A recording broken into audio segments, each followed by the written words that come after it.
Fabricio Verdum, he's more of a jiu-jitsu guy. Mm-hmm. He has a better record than Mark Hunt. He's 18-5-1. He's more of a submission guy. He goes for chokes, and he goes for arm bars and tries to break people's knees and arms and everything. He has a 50% submission rate. So what are you seeing with this one? You got a guy who wants to stand up, and you have one guy that wants to go ground and pound. Yep. So who do you think's got the advantage? I think Mark Hunt's going to win it. I think. Wow, really? Yeah, I think he's going to win it. He has great takedown defense, and if Fabricio Verdum can't get him down, it's going to be a long fight for him. It should be a good fight. It really should. I don't see it going the distance. I don't see it going all 5 rounds. I think Mark Hunt will knock him out, let's say in the 2nd round. Now, if Kane was fighting, from what I understand, Kane's always been. You can take him anywhere. He's good on his feet or on the ground. Yeah. Mm-hmm. But this is almost kind of like a little bit more stacked in Hunt's favor than the fact that. I don't know if it's really stacked in his favor. They're both 2 different styles, and just Mark Hunt's defense is takedown defense is just good enough to frustrate Verdum. So how long has Verdum had to accept this challenge, to prepare for this? Well, not very long. Mark Hunt, Cain Velasquez hurt his knee about a month and a half ago, and then all of a sudden they told Mark Hunt, "Hey, you're going to fight for the title." So obviously he took it, and he actually ballooned up to 300 pounds before he had to cut weight, which most fighters do. They balloon up and then they cut weight. Mm-hmm. So I think it definitely helps Mark Hunt just because he's Fabricio Verdum basically had to change his entire training camp in order to beat it. This is always the best time for UFC because they stack their cards at the end of the year. The next pay-per-view is probably going to be the best one of the year. Who's on tap for that? Johnny Hendricks versus Robbie Lawler for the welterweight title. It's going to be a rematch. Was Lawler out of Arizona? Lawler is, I think. For some reason I thought that was. Yeah, yes. He is. Yeah, okay. It's going to be a great fight. It's going to be the 2nd fight that those 2 have fought. Last time it went to a decision, really close. It was when George St. Pierre vacated his title. And then on that same card, Anthony Showtime Pettis versus Gilbert Melendez, which would be a really good fight as well. Lamas and Bermudez is fighting tonight. Yep. Should be a good fight. And Jake Ellenberger versus Kevin Gastelum. Right. Ellenberger is just a destroyer. He finishes people and he finishes them quick. So the only weak spot that he does have in his game is he's not. If you get him down on the ground, it's almost he struggles to get on top. Mm-hmm. And struggles to he struggles to try to get it to stand back up. He's more of a striker guy. Gastelum is definitely a wrestler. So, but I mean, he takes his hits. He does. I don't think he's ever been knocked out. So really. Yeah, I don't think Ellenberger's ever been knocked out. I know his last fight he fought Robbie Lawler. He was pretty close, but the bell sounded just as Lawler was about to knock him out. About to literally saved by the bell, right? Exactly. They're actually coming here next month, and it's being as though this is the first time that they're in Phoenix. They stacked the card. I can't wait. It's Junior Dos Santos versus Stipe Miocic. And that's going to be a good fight. Junior Dos Santos is coming off the loss to Kane, right? In his last fight. Now you're going to be at that event, right? I am going to be at that event. We got great tickets to go. Awesome. And then also in there, Alistair Overeem is fighting, another heavyweight who's always in there. And then Nate Diaz actually returns to the ring for that. Who's he coming up against? He is fighting Rafael Dos Santos, And that's more of a FU from Dana White, because Diaz came out and started talking trash a little bit. He's like, I'm not fighting because UFC is a joke. So Dana White's like, okay, well, you're going to fight the number 3 ranked fighter in your division. You know, I'm okay with that because personally, I'm not a Diaz fan. I think he's cocky. He is. From the very first time I saw him on UFC, and this goes back to my old school in baseball. I don't like cocky players. Right. You know, but every time I see him in there, I want someone to pound on him. Yeah. Like rearrange his face type pound, you know. He is a cocky guy. He is kind of fun to watch. He is explosive. He is. He definitely is. And it's going to be one of those, it's going to be a wreaking havoc type fight. It's all, it's pretty much almost all heavyweights on that. There are a couple chicks fighting. Well, I do have a question, and I don't mean to jump back and forth too much, but back to the Hunt Verdum matchup. Just 2 questions for you. Verdum wins the fight if he gets Hunt down on the ground. That's what they're predicting. Yeah, but I mean, so that's the only way, really. That's like the only card. He doesn't have stamina wise or no.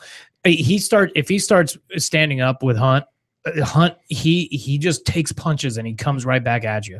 Iron chin. He's like he has a chin that's just absolutely phenomenal. He's like the Terminator, is what they call it, where they just take fights and then take punches and then they just come at you like crazy. I'm actually taking Verdum in this one. You are? I am. I think that once he gets him on the ground, and he will get him on the ground, I think he can absolutely dominate. I don't like Hunt's ground game at all. Yeah, Hunt doesn't have a very good ground game, but I don't think Fabricio Verdum's going to get him. I think Hunt's going to knock him out before Verdum can get him. Verdum's actually a heavy favorite in this one, according to the Vegas odds. Yeah, he is a very heavy favorite, but I think Hunt's going to actually shock the world here tonight. Yeah, I might have to try and go down to the bar to watch this because I haven't really seen a whole lot from Hunt. I'm kind of curious to see how this was actually going to play out. Hunt has a very good story. He does. He went at one point from 2006 to 2010. He went 0-6, and UFC is just about to buy him out of his contract. He said, "You got one more fight, knock the guy out," and then all of a sudden he went on a winning streak. So, and he just has power. He comes back like crazy. And if you think that you got him out, you don't. I mean, he just comes right back at you. Now, what's the weight at this one? It's heavyweight, so it's anywhere from 220 to like 280 or something. So Verdum is weighed in at 239, and Mark Hunt weighed in at 265. So I think stamina is going to come into play on that, though. I think so. I mean, he is giving up. I mean, for heavyweight, Mark Hunt's pretty short. I mean, he's giving up 6 inches on the ground to Verdum. Yeah, he is. So I think, but he's done that. I mean, he's the shortest heavyweight. Now, is he more Hunt? Is he more the kind of guy that kind of dances and bounces around the ring, or he just stays? You come to him. He can bounce around. He can, but he doesn't do it a whole lot. He just he'll take the shots and then he'll just come and land 5 on you. You know, so he doesn't chase very much either. No, he gets. I like those fighters are just like, you know what, you can go ahead and butterfly around here, but you're gonna have to eventually come towards me. Yeah, he gets guys up against the cage and just dirty boxes them. You know, you see knees, you see fists, you see foot stomps. Elbows. I mean, elbows, and that's what makes him so dangerous, is that he's so powerful. Now you said that Hunt is the jiu-jitsu. Verdum is a jiu-jitsu guy. Okay. So yeah, he just. But isn't jiu-jitsu a lot of in the clinch and a lot of a lot of flying knees? Yeah, a lot of flying knees and more of a takedown type thing. Okay. And then that's when you just wear him out on the ground and then you lock in a submission. Now you said Hunt he probably just much rather end it with a fist, but is he a submission threat at all? No, he has 0% submission rate. Really? Of all of his fights. So Verdum's probably got to know that. Yeah. Oh yeah. Absolutely. I just need to stay up and absolutely. Either way, this is going to be one hell of a fight. It will be. It will be a great fight. Looking at the power rankings, just in the heavyweight class, obviously Verdum is ranked number 1, then Dos Santos, Brown, and then Hunt. So it's a pretty good matchup, even with the size difference. Yeah, I like it. I think it'll be a great match. But again, I'm taking Verdum because I think that he can get because Hunt needs him to come to him. I think it's going to make it a lot easier for him to get him on the ground. Right. I think Hunt's going to get him. I think Hunt will knock him out before Verdum can get him on the ground. I think maybe Verdum will get him on the ground in the first round, but it's a 5-round fight, and on the first round you still got the stamina going in your favor. Then you're standing back up for the beginning of the second round. Then I think that's when Mark Hunt starts coming. So if Hunt gets him, what round is it going to be in? I'm saying second round. Yep. I'm going to take Verdum. I'm going to take it in the third. Okay. I'm take it in the third because you start wearing them down. I think stamina is going to play a big part in this one, and I like Verdum. So, and then the other fights in there, you got Ellenberger against Gastelum. Who are you taking in that one? Taking Ellenberger. Yeah, me too. What about Lamas and Bermudez? I really like Bermudez in this. He's a great fighter, and he's on a winning streak right now. And he just beat the number 3 ranked fighter in his division to get his 7th rank. And it's Clay Guida was his name. Right. And he finished him. So that's what makes him so dangerous is his fight, his submission and knockout is almost identical. I mean, he just finishes people. And I don't think there's more of an identical matchup on this card tonight than this one right here. Right. Lamas, I like their nickname. One's the bully, the other's the menace. 14-3 against 15-3. KOs 29%, 27%. Submission 21%, 27%. Decisions 50%, 47%. The only advantage really is just 2 inches. Lamas is 2 inches taller than Bermudez. Other than that, they are pretty much identical. All of them out, with the exception of, I want to say that Bermuda does a better job in taking down, but you're going up against a person that does well against takedowns, right? In Lamas. So I mean, it's strength against strength on that one. So yep.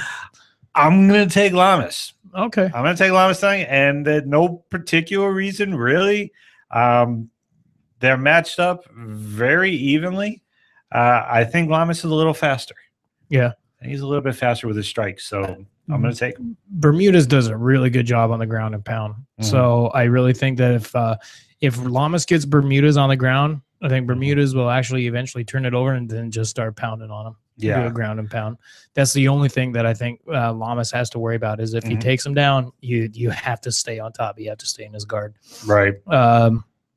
Until you just wear him out and turn around. And Lamas does a great job in defending strikes as well. So he's more of a sit back and kind of see what it is that you're going to try and do. What your game plan Bermudez is so quick with his fist. I mean, he lands 4.65 punches per minute, which is incredible. That's huge. I mean, twice as much. Yeah. Because again, Lamas is more of a defensive style. Yep. So I mean, his style is more just wear out his opponent and make him tire out.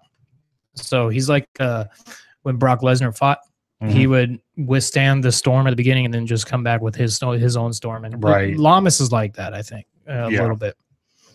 And then Montano and Heatherly. Montano's 13-1.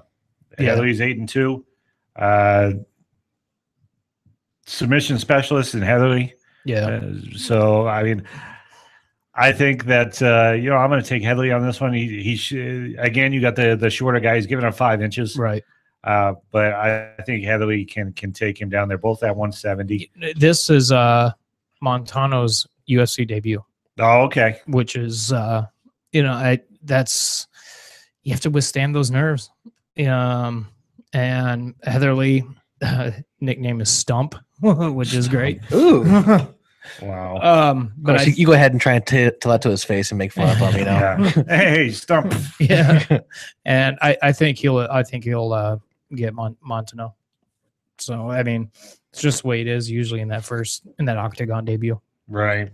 Well, Joe, I got a question for you. Just kind of looking at some of the I mean, it could be as simple disagree, but in the heavyweight, just looking at the power rankings, I'm not sure if you've had a chance to look at the power rankings in the heavyweight. But is there anything on it that you agree or disagree with? Obviously, I personally, you know more about MMA than I do, but I do know Cain Velasquez, and I do agree with him being as number 1. But that Verdum is number 2, Dos Santos 3. I mean, just in the top 3, anything up there that you agree with, or someone that's low that that should be a little higher on the list? Well, I think Dos Santos should be down a little bit just because he hasn't fought in a long time. Okay. I actually think Miocic should be in the 3rd, or and then Brendan Schaub should be in the top 5, which he's not even ranked actually. So I think though that he should be in the top 5 just because he's been on fire lately. And I mean, the heavyweight's probably the weakest division in the UFC. Just, I mean, you got, you know, and I've heard that we're actually, it's more like either the middleweights that are more of like the exciting. Yeah. The middleweights, the welterweights, I think is probably the best division in the UFC, as well as the light heavyweights, the one where John Jones is the champion at. Yeah. There's going to be a great fight here coming up next one between Gustafsson, the number 1, versus the number 3. And the winner of that gets a title shot between John Jones or Daniel Cormier. The Weidman division is really good. You know who's been really good lately has been the featherweights. The last fight between Jose Aldo and Chad Mendez was probably the best fight of the year. That was a great fight. That was incredible to watch. And that's where Frankie Edgar lives and Dustin Poirier and Conor McGregor. I mean, just that's a really stacked division. I just think that the heavyweights, you get past the top 5 and they're all weak. I mean, it just doesn't really just not a very strong division. No, with the heavyweights, I mean, they had Big Ben down there. I really haven't heard much about him in a long time. Do you agree that he should be on like 10 for the heavyweights? Has he done a lot lately? Yeah, he knocked out Alistair Overeem, and Overeem was in the top 5 at that point, and he dropped him all the way down to number 11. The thing about Ben Rothwell is in that fight, he checked a kick from Overeem, broke his forearm, and he still knocked him out. Ooh. You know, that's the thing about him, and he's going to be out for a while, so who knows where he's going to be at. Frank Mir is number 14, and I think he should be Frank Mir. Yeah. So, but yeah, I think Rothwell will probably be at the same one for about a year. Huh. Another fight tonight, Bellator 131 is tonight. Yep. And the only fight that I'm really looking forward to is Ortiz versus Bonner. Yeah, those two hate each other. Oh yeah, dude. I saw a sound. And it was the first time I saw this soundbite where they were both standing in the ring. They were in civilian clothes, and Bonner goes, "I feel sorry for your wife. She hasn't been satisfied in years." Yeah. And Ortiz just wanted. It took like 6 guys to hold Ortiz back. Man, I was like, "Oh, yeah." If you want to get under somebody's skin, that's the way to do it right there. Yeah. You can say all you want about somebody's fighting tactics and all that stuff, but you tell somebody that his wife hasn't been satisfied in years. Oh, yeah. It gets personal at that point. Yeah, I loved it. And I've got Bonner winning tonight. I've got Bonner I do too. I do too. Tito Ortiz has been the same fighter since he left the UFC. And yeah. I think Bonner will beat him. I think he'll. Well, one thing with Bonner is, and you literally have to basically kill him because he will not tap out. Yeah, and that guy's got a heart. I remember watching him on the UFC Ultimate Fighter. Yeah, and it looked like he was outmatched on every time he go in there, but he would come out victorious. Yeah, absolutely. Yeah. I mean, the only way that you can get him submitted is by putting him to sleep. Yeah, you just choke him. He won't tap. He thinks he can get out of everything, and he's like a Mark Hunt in a way. He comes at you, and you have to withstand the storm. And Tito has shown in the past that he can't. Chuck Liddell came at him twice, and finished him a technical knockout. Liddell was out in NASCAR, by the way. Oh, really? Yeah, right on. I'm walking around. I didn't have my camera on me either. Man. That'd have been a great photo. One time that I put it down. Great photo op. Come across Liddell. Now the Ortiz Bond is that pay-per-view? Or are we getting? No, this is free. It's on Spike TV tonight. Yep. Yeah, I'll definitely have to be watching that. Yeah, tonight. I'll be DVRing it while I'm watching the UFC fight. But it's not necessarily a really stacked card. But no, it's not. That's why this is the only fight I'm really looking forward to. Yeah, it's just going to be the Tito versus Bonner. That is one that's going to be worth watching just because they hate each other. And it's going to be an exciting fight, I think. Yeah. Well, the Richmond against Fan, I like that matchup, but other than that, I mean, you're looking at Schilling against what is it, Manheim? Yeah, Schilling's 1-3. What are you doing on a main card? I know. Is Yeah, he a filler or? Yeah, he's a filler. I don't know. I don't know why. I think it's just because some of their more exciting fighters have fought in the past, so they just haven't been able to train. So is it because Bellator does like twice as many events as UFC does? So they're just trying to throw fights together. Yeah, I think so. I mean, they stack cards to where they're just awesome fights, and so then those great fighters they don't fight for a while. Mm-hmm. So that's where then all of a sudden they're like, oh man, so that's why the main they have event one for tonight is pretty good. Yeah, that's what they do. Like, that's what they do is that they have the main event, which is phenomenal almost most of the time, and then the rest of the card is just kind of so. So who do you have, Ortiz or Bonner? Taking Bonner. Taking Bonner. Yeah, I'm taking Bonner, man. I'm not afraid of Ortiz anymore. No, I mean, not that I was really afraid of, but I don't see him as just being the guy that he used to be, like when he was in UFC. I just don't see it anymore. I agree. I don't either. So, although he was really pissed off after that comment. These two guys hate each other. And I think Bonner's under Tito's skin. Mm-hmm. Yeah, I agree. And I'm looking at the rest of it. Now, you can catch, they've got like the prelims on spike.com. Right. And then the main cards are on Spike TV. Yep. There's 5 matches on the main card. But the prelims are on spike.com, and that's headed by Matthews against Bolt. Henderson, Ron Henderson, first time against Jonathan Santa Maria. Both first times fighting. So they never fought before. So that should be interesting. I mean, I kind of like those types of matches because you can really start to see, the future of the sport coming out. And you don't know what to expect because you don't have any background on these people. Right. The same thing with Alex Higley, who's taken on Jordan Bailey. He's never fought before. And again, Ramirez against Garcia. Garcia has never had a match before. So, I mean, if you like seeing the youth come up and into MMA, it's a good card to watch on Spike.com, but you don't know what to expect for it. So I don't know. It's up to you. Sometimes the Bellator events can be really awesome. Sometimes they can be duds. Yeah. Sometimes the USC's that way, but I think tonight it's going to be pretty good. Yeah. We'll see what happens. It should be an interesting fight. I'm going to continue to cover Bellator. I'll do my piece on the Bellator matches.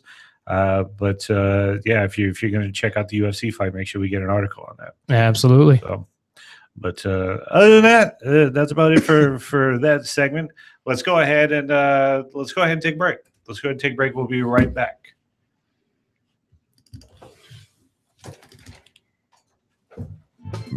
There we go. Are you or someone you know looking for a new job or career? The Vets on Media family would like to invite you to the National Career Fair in Phoenix on November 17th from 11 until 2 p.m. This free job fair will be held at the Phoenix Airport Marriott Hotel, located at 1101 North 44th Street, Phoenix. This is your chance to meet some of the top employers in the Phoenix area face-to-face. Get ready to jumpstart your new career at the National Career Fair in Phoenix, November 17th from 11 until 2 p.m. at the Phoenix Marriott Hotel, 1101 North 44th Street, Phoenix. For more information, visit ncfairs.com/Phoenix. Again, that's ncfairs.com/Phoenix. Breaker 19. How about that bandit? You got some ears on, son? Have you ever wanted to be a truck driver? If so, pay attention. If not, pay attention anyway. Southwest Truck Driver Training offers everything you need to get started. You can get hired before you begin training. They've got GI Bill approved training facilities, day, night, or weekend programs to fit your busy schedule. And if you have any questions, no sweat. They've got veteran supportive campuses with veterans on staff to serve you. And on top of that, they have lifetime job placement assistance. Put the pedal to the metal. Call Southwest Truck Driver Training today.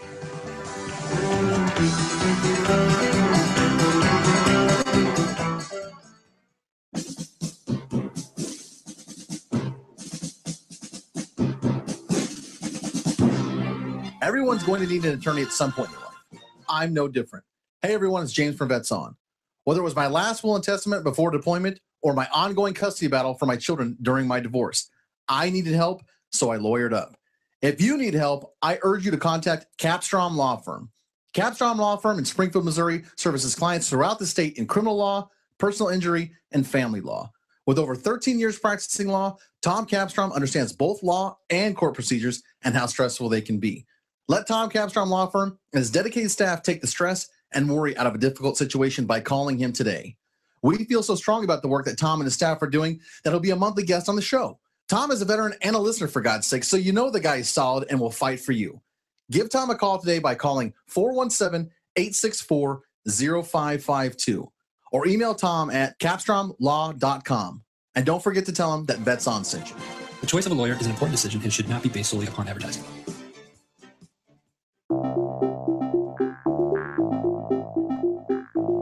If you or someone you know is looking for a new job or career, you need to visit the pros. National Career Fairs at ncfairs.com. National Career Fairs hosts over 300 career fairs a year nationwide. The events are free and give you the perfect chance to meet some of the top employers in your area face-to-face. To find the nearest career fair to you, visit ncfairs.com. Again, that's ncfairs.com. What are you waiting for?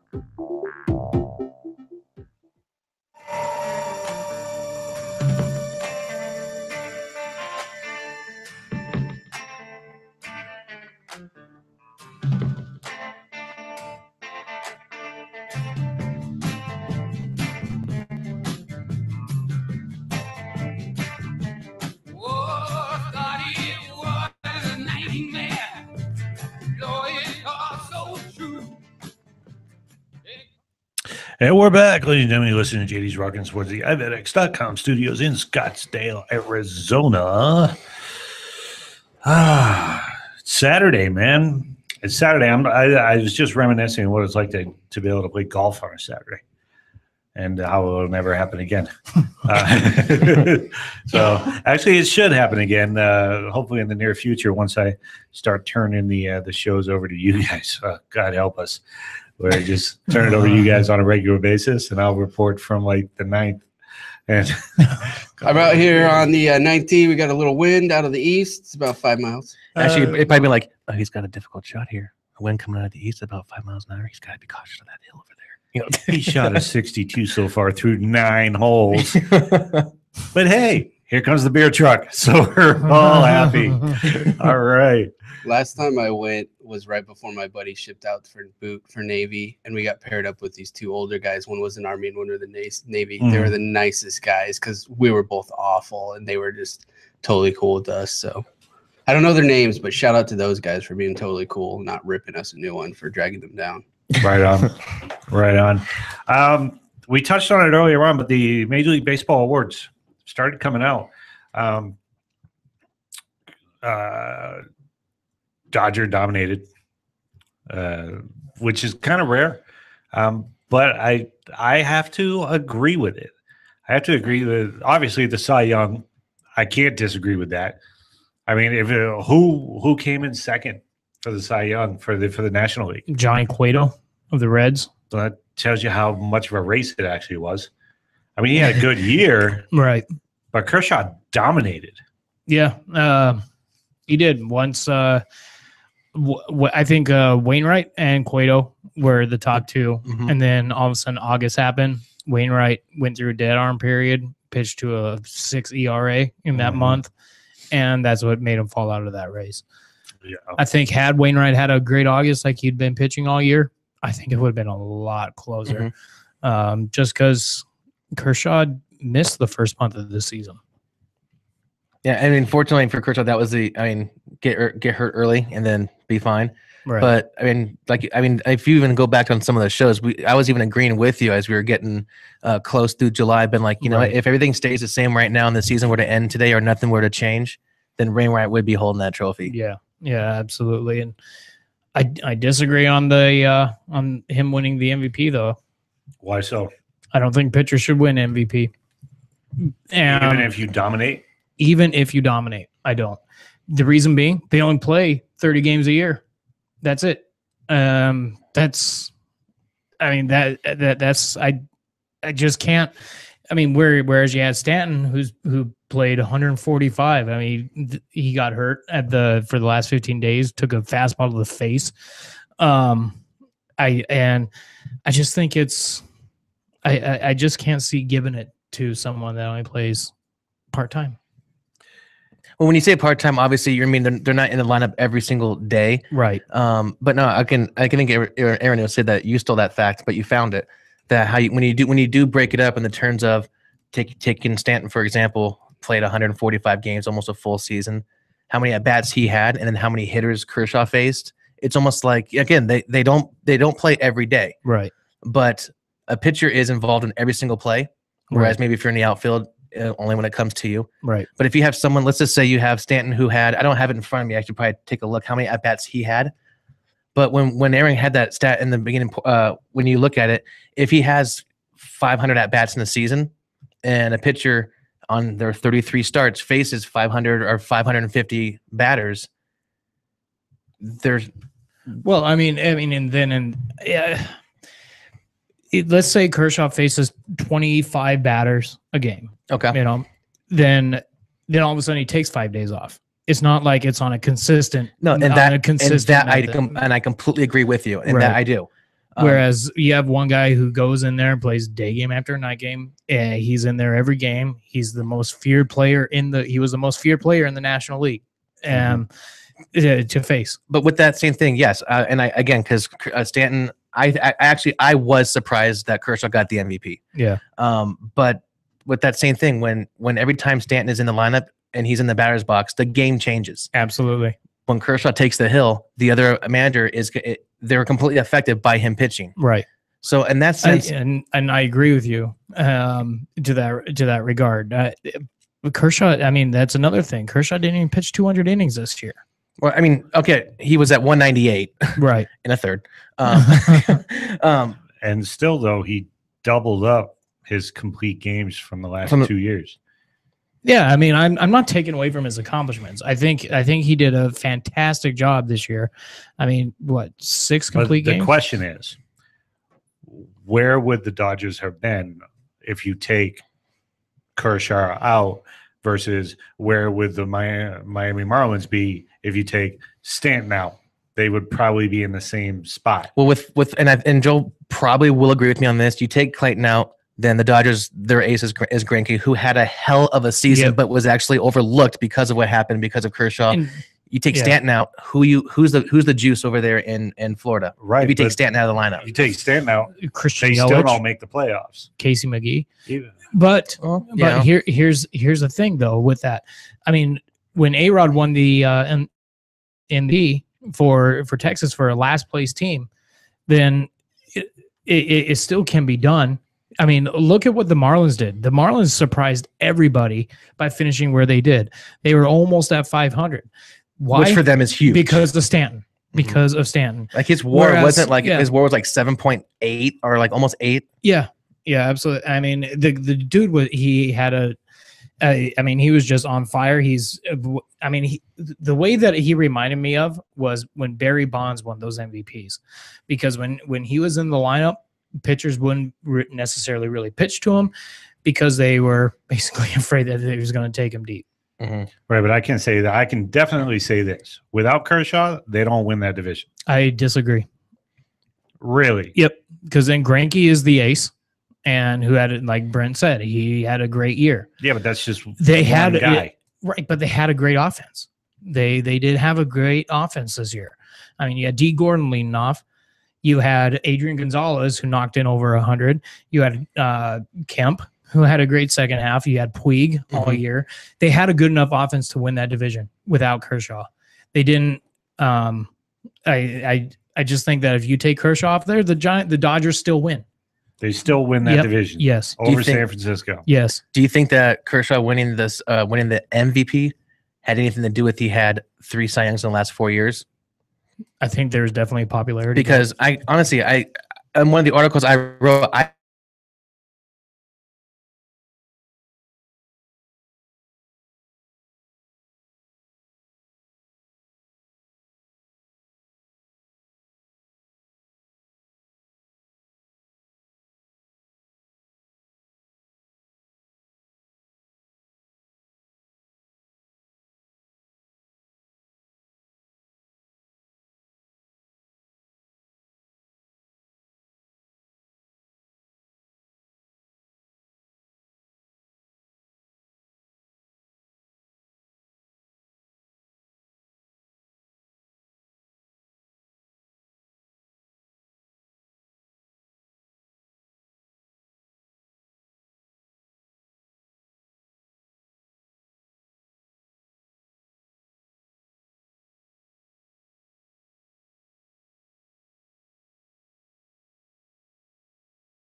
complete player. He's a 5-tool player, and I mean that's what's going to win you the MVP. So I think we're all in agreement with the American League MVP. Good choice. Right. I like it. I got no question with the Rookie of the Year in the AL. Absolutely not. Right. If it wasn't Abreu, I think we should be talking about that. Right. My question is, does he stay with the White Sox? Yeah. He's locked up for a few years, pretty cheap. I think he's going to leave eventually. Yeah, he'll leave eventually, That's what I'm but saying. he won't. I mean, it's not going to be for a while. Well, here's what the one thing that I've kind of talked about with some of my other friends. You come out and you have that big of a rookie year, then you start talking about the sophomore, jinxes and everything. Right. Because if he comes back next year and is nowhere near 280, 20 bombs and 85 RBIs, then that's going to be considered he was a onesie.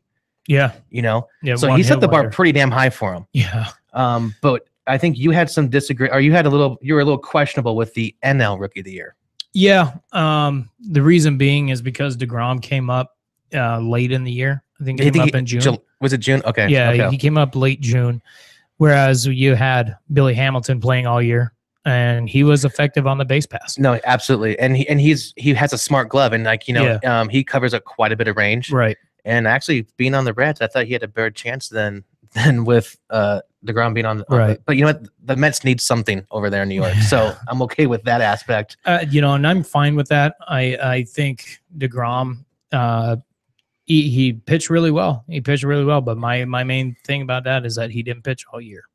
True. Yeah, I just think, but anyway, I'll back off of that. The other one, actually, I'm okay with. I'm actually okay with both these. The Manager of the Year. Yeah, the one thing was I think Ned Yost should have got it from the Royals. It's because of what he did. He turned that franchise around. And I mean, obviously, haven't seen anything out of since '85. But the only reason why I think they gave it to Showalter is to try and prove that last year wasn't a fluke. Right. And I think if you look at it from that aspect, it can kind of make a little more sense out of it. But who would have thought? Like I said, if you would have told me at the beginning of the year, the Royals are going to be representing the American League, right? I'd have some choice words for you. But these votes are casted before the playoffs even started. Mm-hmm. So. But I don't disagree wholeheartedly. I was surprised that Yost didn't win it, and I was even more surprised that he didn't even get a first place vote for for Manager of the Year. But Showalter did a great job. He did a hell of a job. He had to bounce around Chris Davis's suspension, and still remain at the top spot. He did a great job of turning his players around, putting players in the right lineup. Who would have thought Stephen Pierce of all things would come in and have a great season? And it's mostly because of Showalter there. Yeah. Matt Williams, National League. Yeah, I wholeheartedly agree with that. And that one, and I'm really glad to see that, because obviously I enjoyed seeing Williams when he was with the D-backs. I always liked seeing him in the clubhouse, but first time getting a chance to write the lineup himself, right, definitely shows he knows what he's doing. And he also had the proper weapons over in Washington as well. Absolutely. And you have to give it to somebody who was doing a radio interview in his car and then it got in a wreck. So it's well worth it. I completely agree on that one. Now, one thing that I don't think anybody would disagree with you in terms of this isn't just for the for the regular season. It's just for the postseason. But the AL MVP, Kane, your thoughts on that? I agree. I do agree with that. He turned that series around. Not only his defense, his hitting was clutch, being the number 3 hitter, bringing in all those people that were on base, because the Rose did a great job of setting them up. No, they did. By getting on base and stealing bases and everything. And just his defense alone was incredible as well. The one guy that I thought would have been close would have been Hosmer, just because his bat was on fire. So was Moustakas. What that was interesting is because Kane is the number 3 batter, but when he digs in, you're not worried about him in terms of power or in terms of knocking it out of the park. So I thought that was kind of cool in the sense that, like you said, it was his defense and him just being a full all-around player. He wasn't one-sided where it was he was only good in certain situations. He was clutch the entire postseason, but he was also healthy all season, getting them there. He was a gap hitter. That's the one thing you really had to worry about with Kane was just hitting the line drive rockets into the gap. And then it's an easy double, maybe even a triple. Now it's obvious just because of his speed. And no question about Baumgartner with the World Series MVP. No question there. Right. But just a couple notables with like the Silver Sluggers. Is there any standouts that you were surprised? I mean, obviously Gonzalez has to get it. I mean, he led the majors, I believe, in RBIs. Right. But I was actually one person that's on here for the AL, which I think the guy had an amazing season, was Altuve from the Astros. Absolutely, and he's a stud. He hits for very high average. He can hit bombs in that park, and he's a stud. He's going to be really, really good. I think he's pretty soon going to become a household name. Yeah, and I think it was the first time where he won the batting title. In terms of batting average, he had the most steals. Yep. I think there's one more stat that I'm drawing a blank on, but I'm pretty happy Houston has something like that in their program. Now Springer did well. He was a big aspect to their season. Right. But obviously, you have Stanton in there as well. Your McCutchen, definitely in there. But yeah, I think actually everything turned out the way it should have with some of these the other awards. I just know that you and I have a little disagreements, but probably agree to disagree with like the NL MVP. But that's actually what I'm going to be doing my next article on. And just real quick, just your quick thoughts on that. It's still probably too early for us to be talking Koufax and Kershaw. Oh, absolutely. Even though Koufax, I don't believe actually had an Cy Young and an MVP in the same season. No, the last National League player to do that was in '68. Bob Gibson. And I know Koufax won a ton of awards, but he never. I don't think he ever won MVP. Yeah, and I mean, again, it's really hard for me to say this because they're both Dodgers. Yeah, but no, I don't think we're there yet. Right. And again, also this was in the time when the mounds were also different too. Yeah, and the dynamics of the game were different. But it was also the dead ball era too. The hitters weren't where they are right now. It was definitely a pitching game back when Kershaw or Koufax pitched. Same thing with Bob Gibson. It was a pitcher dominated sport, and I think we're getting to there here pretty soon too. I think we're going to go back to it. One more thing I want to throw out there for Kershaw. If you look at the comparison between him and Cueto did throw for 243 innings. God, almost 50 more than him. But he only had 3 more strikeouts. Yeah, Kershaw he definitely had the strikeouts up there. But like you mentioned though, JD, he increased his complete games and everything. Mm-hmm. And that's great too. But I was looking back. I mean, Kershaw out of the 27 starts, only 3 of those games did he fail to go at least 6 innings. Mm-hmm. That's dominant. Yeah, that's as dominant as you can get. Yeah, and one of them was 1.2 innings against the Arizona Diamondbacks. The game they put up 19 runs. I covered that. I covered that game.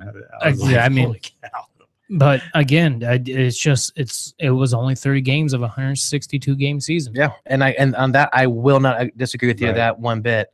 He never came out of the bullpen to try to clinch a division, so it's not like they didn't really need him to. Well, yeah, it's because the bullpen was decent in the regular season. Not so much in the postseason, but out of all the pitchers that pitched as many games as he did, games started, I mean, nobody compares to the win-loss record. I mean, he only lost 3 games, right, the entire season, and all 3 of those were against bad teams. I know, go figure. Cubs, Diamondbacks, and who was the other one against? I want to say, and maybe the Nationals. I think that was right. The games. Now, as we're, I know maybe San Francisco. Trust me, I know it's a long ways away from spring training, but some trade rumors have been going around. Right. Yeah. What do you? What are some of the bigger ones that you would expect to see actually? Because we were talking before the show, a lot of rumors right now. Yeah. There's just a lot of rumors going on. You remember during the trade deadline when we had such a crazy trade deadline with big names going? I think we're going to see the same thing this offseason. I see Starlin Castro going to the Mets. Of all things, the Mets need a shortstop. They do. Cubs are stacked at shortstop with Starlin Castro, Javier Baez. They got a lot of shortstops in the minors. I think Castro's gone. I do. I think he's probably going to go to the Mets. Probably take their best pitcher, or the Cubs will probably take their best young pitcher, second best young pitcher in Zach Wheeler. Now, are you buying this or selling this? Lester to the Royals. I am selling that. I just don't think it's going to happen. I see Lester going back to the Red Sox. I have heard that. Now, Cespedes is out there as well as a name that is going to be possibly thrown around to various teams. Yeah. I personally, I don't think he'll be back. I don't, for some reason, not even for like a year. No, I don't either. I think he's going to go, and I wouldn't be surprised if he goes to a National League team, to tell you the truth, that needs an outfielder. Maybe the Cardinals. Cardinals need an outfielder after Tavares died. There is a chance where he may go. And the Cardinals and Red Sox, the two GMs have a great relationship together. They've hooked up for a bunch of trades. So I can see the Cespedes in a Cardinals uniform. Okay, I can see that. Now, we always seem to have fun with A-Rod. Just real quick though, I mean, if he goes anywhere, it's got to be the National League or American League. American, Okay. because he's breaking down. Like I said, he's going to be almost 40. Yeah, and you try to put someone at that, at third base, or then he's going to break down, and you'll still have 7 years left on his contract. And maybe the Yankees will pay the entire thing, and it's a free player.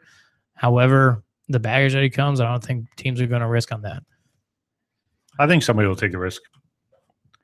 I think somebody will take the risk. I think somebody will take the risk if the Yankees say that they'll pay the majority. Right. Yeah. In which case, what do you have to lose? I mean, you either bring up a kid from AAA that's hadn't done anything, or you bring up A-Rod. Yeah. Now, I actually kind of heard this on the radio, and I think it was kind of one-sided, but I want to get your opinion on it.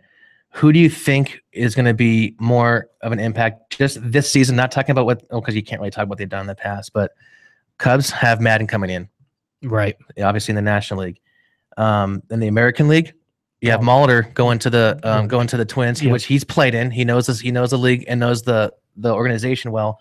And no one's going to doubt his intellect in the game. But who do you I mean, obviously Madden's proven himself. He came in with nothing in Tampa Bay and fixed that team up. But who do you think is actually going to have more of an impact? I think Molitor will. Yeah, I do. I think overall the talent on the Twins is probably better. I mean, that's one thing that's ultimately the big decision maker is the talent on the team. You can have a leader on it, and he can bring out the best in his players, but I think it's going to take a couple years and with Madden in Chicago for them to really become relevant again. The Cubs, they have some young pitchers in the minors, but they're only in A-ball. Yeah, so it's probably going to take about 3 years for them to come up to the majors. Whereas all the young players on the Twins are already up. They have an incredible offense in the making right now. They have their number one prospect, Brian Buxton. Then you have this kid named Oswaldo Arcia. That's a great name. That's a great label. Yeah, this dude can hit. He reminds me a lot of. He's a left-handed Jose Abreu, basically. Really? Yeah. And this guy, he can crush. He can mash. And he came up in I think August, and he ended up hitting 15 home runs. And I mean, that's pretty incredible when you're getting adjusted to major league pitching. Okay. Yeah. So I think that's a name we're going to remember. I don't think Joe Mauer is going to have much of an impact anymore. They have great young pitching, obviously led by Phil Hughes, who they signed last year. You have Kyle Gibson, who's like a Greg Maddux. He doesn't have an overpowering fastball. He relies a lot on placement. And they still have Pavano, right? Yeah, they still have Carl Pavano.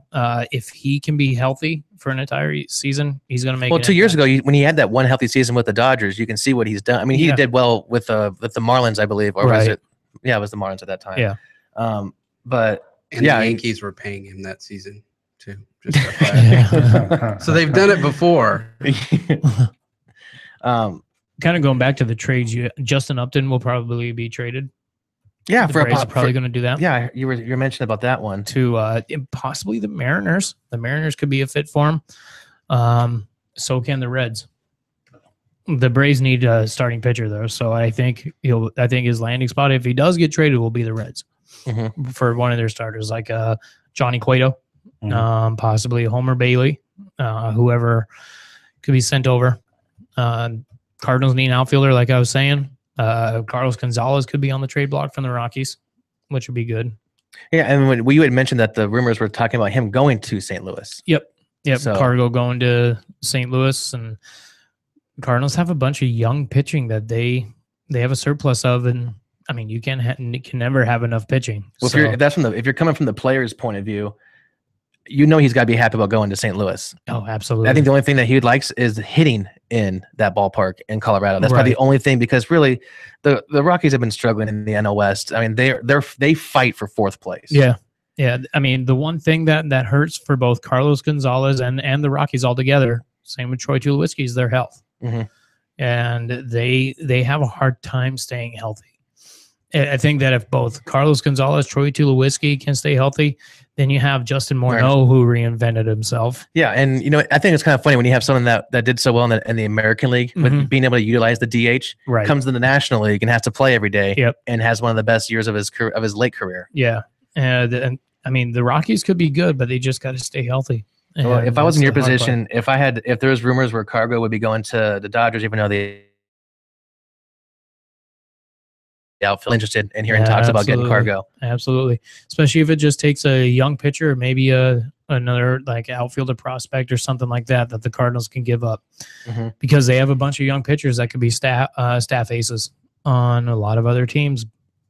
And I think that would probably be the Cardinals getting an outfielder is going to take one of those guys. Well, I know we've only got a couple more minutes on this before we have to hit our next break, but with regards to the awards, anyone on there that you think they've just had a fluke season that we're not going to?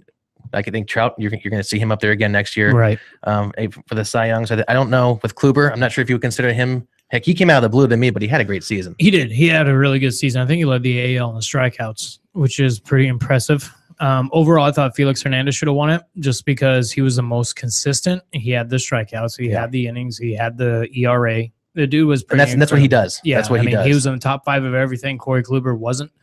I think the biggest one that will be a fluke next year will be Kluber. I really do, as far as the award winners, as well as DeGrom. I think DeGrom will struggle as well. Question for you two seam heads. Do you think Trout's going to be the first billion-dollar player? He's worth it. No. They actually just signed him to a big deal. Well, he took a pay cut on that, though. Yep. So he's going to get another big-time deal before all said and done. I know we've got about a minute, but I mean, we're talking about contracts. I mean, Stanton with a $325 million label, which would be the biggest contract of anyone with the pulse. Yep. So, I mean, that's kind of incredible. 13 years. Yeah. They'd be locked up into That's amazing. But, I mean, to me, Stanton is worth it. I agree. And if you have a chance to lock him up, I think any team would be more than lucky to land that. He's really only been hurt besides last season, which was a fluke because he got hit in the face. Would be just, I think, 2 years ago, where he hurt his wrist. He broke his wrist diving for a ball. I was gonna say, and he was going all out. He was diving. Otherwise, he's a healthy dude. He remains on the field. I mean, last year was just a fluke. Cool. Well, I can't wait for next season. I gotta wait until March, but I think we're coming up on the bottom part of that, so we'll go ahead and take a break, and we will be right back. Word. Are you or someone you know looking for a new job or career? The Vets on Media family would like to invite you to the National Career Fair in Phoenix on November